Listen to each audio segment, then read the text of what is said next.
আসসালামু আলাইকুম। আর নতুন একটি ব্লগে সবাইকে ওয়েলকাম। আশা করছি সবাই ভালো আছো। জানো, সকাল সকাল ঘুম থেকে উঠে ফুলকো ফুলকো তেলের পিঠা বানাতে বসে গেছি। অনেকের এই পিঠার অনেক নাম দেয়, তবে আমাদের এদিকে তেলের পিঠা বলে, অনেকে মুগ পাকান বলে, অনেকে তেল বড়া বলে, তবে আমাদের এদিকে পাকান পিঠা বলে বা তেল পিঠা বলে। দেওয়ার সঙ্গে সঙ্গে দেখো ফুলে একদম কড়াই ভরে যাচ্ছে। তো এই পিঠাটা আমার মায়ের হচ্ছে সবথেকে পছন্দের একটা খাবার। যত রকমের খাবার আছে পৃথিবীতে তার মধ্যে সবথেকে বেশি পছন্দ হচ্ছে এই তেলের পিঠা। তেলের পিঠার কথা মনে হলে মাকে তেলের পিঠা খাইতেই হবে। তো মায়ের পছন্দ, আমি যদি মাকে না খাওয়াই তাহলে কোথায় গিয়া খাবে? মায়ের তো এখন আর মায়ের বাড়ি নাই বা কোথাও কোনো আত্মীয়স্বজন নাই যে সেখানে গিয়া মায়ের পছন্দের খাবার খাবে। আর এখন তো মায়ের বয়স হয়ে গেছে, মা তো এগুলো করতেও পারে না। আমি যে এগুলো করে খাওয়াচ্ছি, এই ভিডিওগুলো কারো সামনে পড়লে আবার হচ্ছে আমার প্রত্যেকটা ভিডিওতে সিসি ক্যামেরা লাগানো থাকে। কিছু সিসি ক্যামেরা হচ্ছে আমার এলাকাতে আছে, আর কিছু সিসি ক্যামেরা হচ্ছে আমার এই ভিডিওগুলোর সঙ্গে থাকে, তাদের আবার জ্বলে। তো যাই হোক, মায়ের জন্য ফুলকো ফুলকো পিঠা এরকম করে ভেজে নিচ্ছি অনেকগুলা একসঙ্গে। এক বল হচ্ছে গোলা মাখায় নিছি, কারণ এটা পুরোটা বানালে একটা দুটা করে থাকবে আর মা এটা খেতে পারবে।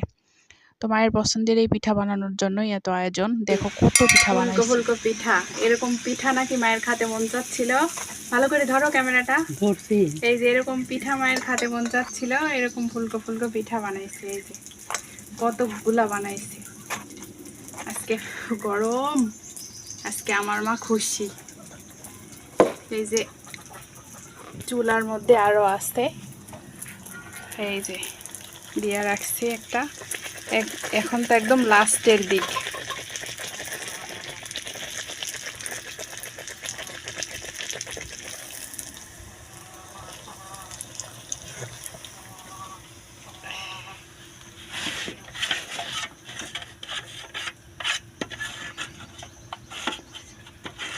আর একবার মিশে দিলে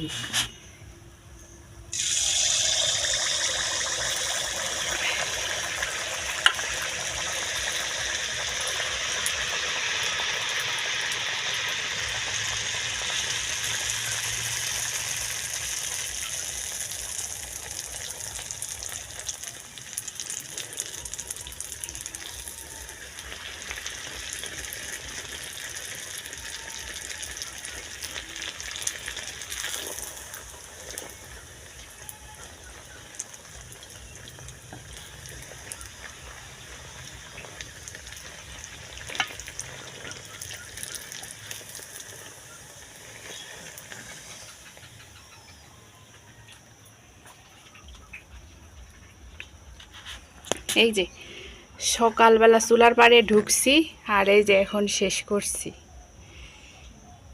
সমাপ্ত।